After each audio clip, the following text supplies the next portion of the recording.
commencé à faire du conseil, c'était en 1978, je faisais du conseil en management d'entreprise. Et j'ai découvert le système de la franchise en 1982 à l'occasion du premier salon de la franchise. L'histoire de la franchise, je la séparerai en 4 grandes époques. Je dirais avant 1980, les balbutiements de la franchise où il y avait quelques rares franchises en France, qui étaient tout à fait novatrices puisque c'était un système anglo-saxon qui arrivait et qui n'était pas toujours très bien maîtrisé. À partir des années 80, ça a été la véritable explosion de la franchise où on a appliqué ce nouveau système, d'abord et avant tout dans le domaine de la distribution. Les franchises de services sont arrivées sensiblement plus tard. Donc 80-90, la grande folie, le Far West, on découvre quelque chose, on l'exploite, etc. Ça s'est confirmé entre 1990 et 2000, grosso modo, et on peut dire que la 4e époque, celle que nous vivons actuellement, a commencé autour des années 2000, où là, tout le monde sait maintenant ce qu'est une franchise, alors que dans les années 80, lorsque nous étions dans un salon, on venait nous demander qu'est-ce que c'est que la franchise. Maintenant, les questions sont beaucoup plus précises et portent parfois sur des détails extrêmement techniques.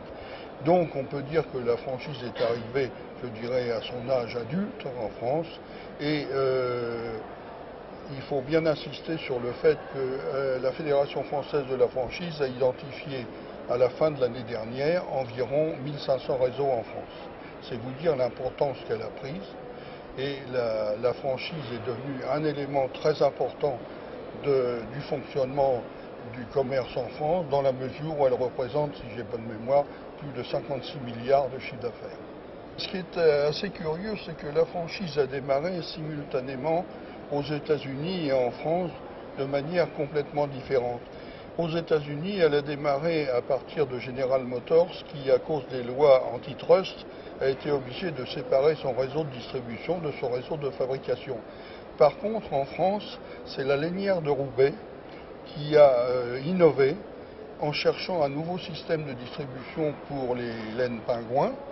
Et c'est un jeune polytechnicien nommé Philippe Bourguignon qui a eu l'idée de ce mode de distribution qui s'est trouvé, je dirais, en phase avec les États-Unis. Toutefois, les États-Unis étant très en avance, ils ont fortement marqué au départ la façon d'utiliser la franchise. Et faire une franchise avec un anglo-saxon n'a rien à voir avec un latin.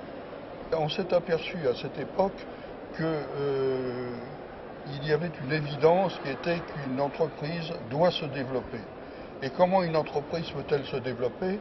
Soit par autofinancement, ce qui est très lent et très difficile, soit par un autre moyen qui n'existait pas jusque-là, et la franchise est arrivée.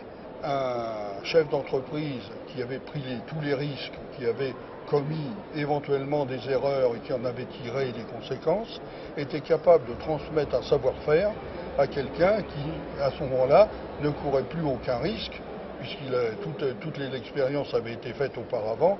Donc la franchise est d'abord et avant tout la duplication d'une opération commerciale réussie.